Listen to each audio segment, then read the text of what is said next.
चलिए खबरों में आगे बढ़ते हैं। समाजवादी पार्टी के महासचिव स्वामी प्रसाद मौर्य ने एक बार फिर ऐसा बयान दिया है जिस पर हंगामा मच गया है। इस बार स्वामी प्रसाद मौर्य ने हिंदू धर्म को ही धोखा देने वाला बता दिया है और इस पर बीजेपी भड़क गई है।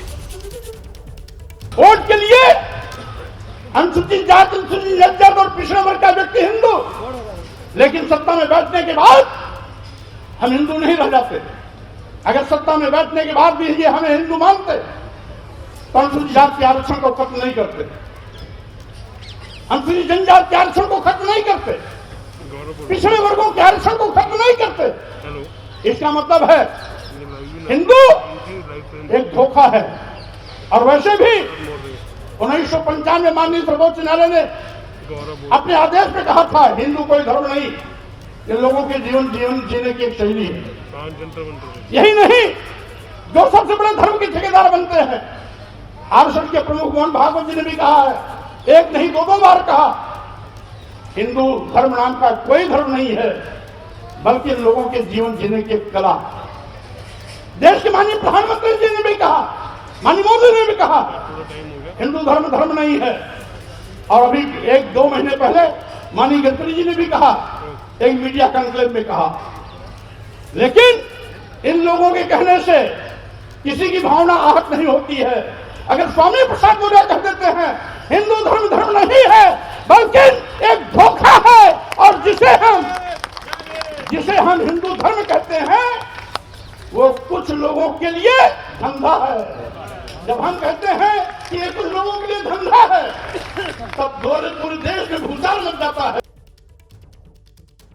उनकी बुद्धि को लगता है कि ऐसे समय हर लिया है भगवान ने, और उनको ये समझ में नहीं आ रहा क्या बोलना चाहिए क्या नहीं बोलना चाहिए। और ऐसी चीजें बोल करके कोई सनातन को ना कमजोर कर सकता है, ना मिटा सकता है, ना हिंदुत्व को कमजोर कर सकता है, ना हिंदुत्व को मिटा सकता है, ना भव्य राम मंदिर निर्माण को रोक सकता है, ना जो अच्छे पवित्र काम चल रहे हैं देश प्रदेश में, ना उसे रोक सकता है। तो स्वामी प्रसाद मौर्य के बयान पर हंगामा हो गया है। बीजेपी नेता मुख्तार अब्बास नकवी ने कहा है कि राम मंदिर से बौखलाए स्वामी प्रसाद मौर्य। ये बयान है मुख्तार अब्बास नकवी का। Senior BJP leader Mukhtar Abbas Naqvi कह रहे हैं कि स्वामी प्रसाद मौर्य राम मंदिर से बौखला गए। नकवी साहब, स्वामी प्रसाद मौर्य का एक और आपत्तिजनक बयान सामने आया है। वो कह रहे हैं कि हिंदू धर्म धोखा है और कुछ लोगों ने इसको धंधा बना लिया है। देखिए, इस तरह की जो बकवास बहादुरी और बयान बहादुरी देखने के बाद एक चीज़ तो मुझे बहुत साफ दिखाई पड़ती है कि अगर जनता ने नरेंद्र मोदी जी को आशीर्वाद न दिया होता, जनादेश न दिया होता, तो भगवान राम अभी 600 साल और टेंट में कैद रहते और विदेशी आक्रमणकारियों की क्रिमिनल कम्युनल क्रूर करतूत के ये कवच बने रहते हैं। ऐसे लोग, हज़ारों लोगों की कुर्बानियाँ हैं। जो भव्य राम मंदिर का निर्माण आज हो रहा है, तो ये लोग उसमें बौखलाहट है, और उस बौखलाहट में जो है वो इस तरह की चीज़ें दिखाई पड़ रही हैं। मैं दूसरी तरफ अगर समाजवादी पार्टी की बात करें तो डिम्पल यादव, अखिलेश यादव का कहना है कि 22 जनवरी को जो प्राण प्रतिष्ठा होनी है राम मंदिर की, अगर उसमें जो है निमंत्रण दिया जाता है तो वहीं न कहीं जाने के लिए तो बड़ा अच्छा मौका है।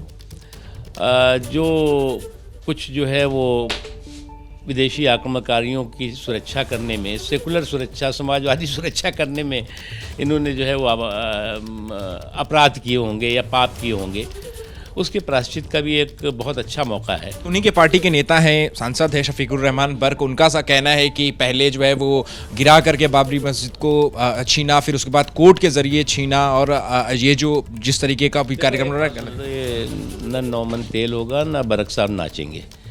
अब जो है वो कोई बाबर यहाँ पर जो है वो बाबर जैसा क्रूर और कम्युनल जो है वो विदेशी आक्रमणकारी जो है वो देश की आस्था और देश की विरासत को नुकसान नहीं पहुँचा सकता।